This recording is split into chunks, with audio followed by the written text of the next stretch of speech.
I have a book review, and I want to record it now because I have some free time and I'm in the car. I read Judge Stone by James Patterson and narrated by Viola Davis, and it was so good. Because I just recently read 19 Minutes, it kind of gave me that vibe, and I loved it. So, semi-spoilers possibly. This book follows Judge Stone.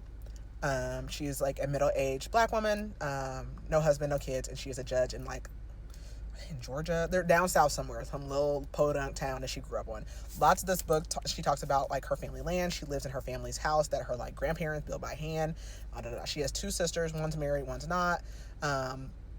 Most of these people in the town like she's grown up with, and so obviously as a judge, she is like, there's like two judges in this probably town or whatever. Anyways, like she gets the respect of a judge, but also there's like racial undertones, there's sexist undertones. This book starts out though with a young girl, I believe 13, being brought to the nurse.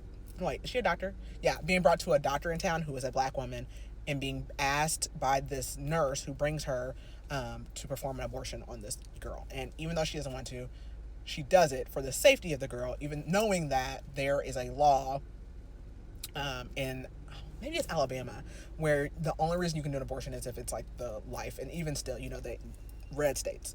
So of course the girl does not do well afterwards. She ends up hemorrhaging, and that's how like it all comes out. And Judge Stone gets put on the bench for this case.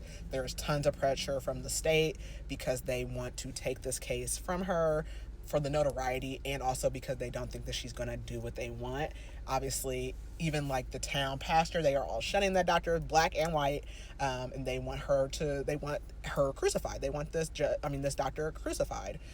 There's like a lawyer from out of town that comes to represent her, the doctor, because it's a big case.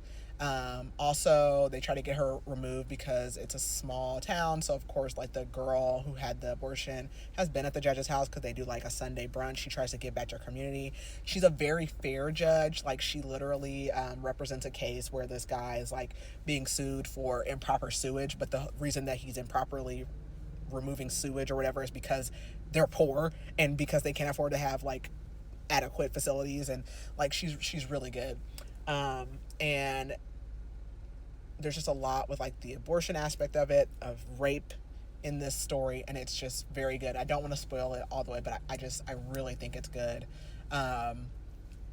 And it definitely reminded me of a Jodi Picoult book, and I just was in the mindset for that. Also like a Karen Slaughter. It was really good. I would definitely recommend this book. Is there spice? No. None of that. Like I said, there's lots of triggers: rape, abortion, like violence. There's like racial triggers in there. There's a lot of that. I think it was really good. I think it speaks, and it's modern day. Also, I will say Judge Stone, in this book too, she's running for re-election. So it's like, she does a really good job of like sticking to her morals and ethics and not letting politics sway her, which I feel like is the problem with politics, is that everybody wants to win, and even when they start out with good intentions, they are swayed by popularity, and so that speaks really highly, it's spoken to really highly in this book. But yeah, so not really a spice. I think I gave it, I can't remember if I gave it a 4.5 or a 5, but I will put it here, obviously. But yeah, you should go and check it out. I really enjoyed it.